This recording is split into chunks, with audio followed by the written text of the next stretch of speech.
What if your friend next door is a secret stalker who kills in cold blood? Imagine this. You're just back from a late-night hangout. Maybe you're heating up leftover pizza. The house is quiet. Everyone's winding down. Then, sirens.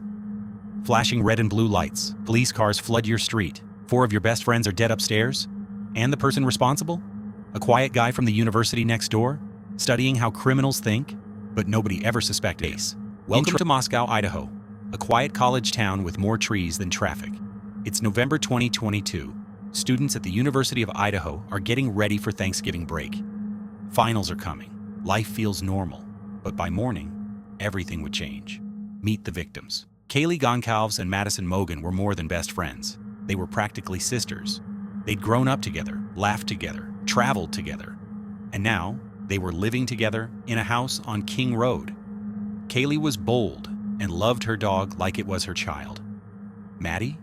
A little quieter but sharp as a tack. They were inseparable. Then there's Xana Kernodle, the life of the party. Fun, bubbly, full of energy. And her boyfriend, Ethan Chapin, a big guy with a big heart, always smiling. All 4 of them were just 20 or 21 years old. Their whole lives ahead of them.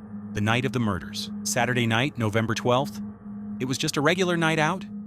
Maddie and Kaylee went to the corner club bar downtown. Xana and Ethan were at a frat party just a few blocks away. Everyone was home by 2 a.m. By 4 a.m., all 4 were dead. Someone had broken into their house and used a knife. One of the surviving roommates, Dylan Mortensen, said she heard some noises. A voice, a dog barking, and at one point, she saw a man in black walking past her. He had bushy eyebrows and was wearing a mask. She froze. He walked out the back door. That moment probably saved her life. The discovery. It wasn't until nearly noon that 911 was called. One of the surviving roommates thought someone had passed out, but when police got inside, what they found was pure horror. 4 students, all stabbed to death in their own bedrooms. No signs of forced entry, no signs of struggle, just silence, blood, and confusion. The town of Moscow had seen only 1 murder in the last 7 years. Now, it had 4 in one night. Investigation begins. At first, police said it was a targeted attack, but they didn't know who the target was or who the killer could be.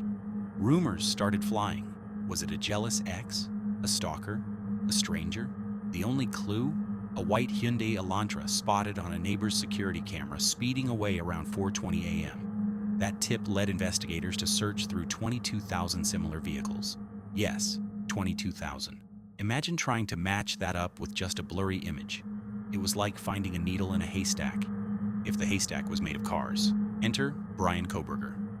Then came the name Bryan Christopher Kohberger, 28 years old, a criminology PhD student at Washington State University, just 10 miles from Moscow. On paper, Bryan looked normal, awkward maybe, quiet. The kind of guy who asked too many questions in class and made people uncomfortable without knowing why. But behind closed doors, Bryan had a strange obsession. He studied serial killers. He posted creepy questions on Reddit, asking ex-cons how they committed their crimes. He even drove by the victim's house 12 times before the murders. Yep, this guy didn't just want to study crime, he wanted to feel it. The arrest. On December 30th, 2022, after nearly 2 months of fear and confusion, Bryan Kohberger was arrested at his parents' house in Pennsylvania. The FBI had followed him across the country. DNA from a knife sheath left at the scene matched his. Cell phone records placed him near the crime. He had cleaned his car twice. He thought he could outsmart the system. He studied criminology after all.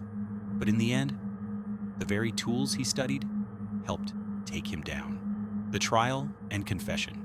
Bryan pled not guilty. His lawyers claimed he was being framed, but the evidence overwhelming. In June 2025, he changed his plea to guilty to avoid the death penalty.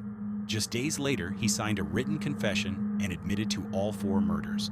No motive, no explanation, just silence and signatures. The aftermath.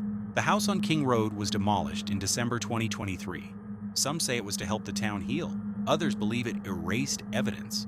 But for the families, no demolition can tear down the pain. Scholarships were started in the victims' names. A healing garden now sits in the middle of campus. People still leave flowers and photos and notes that say things like, "We remember."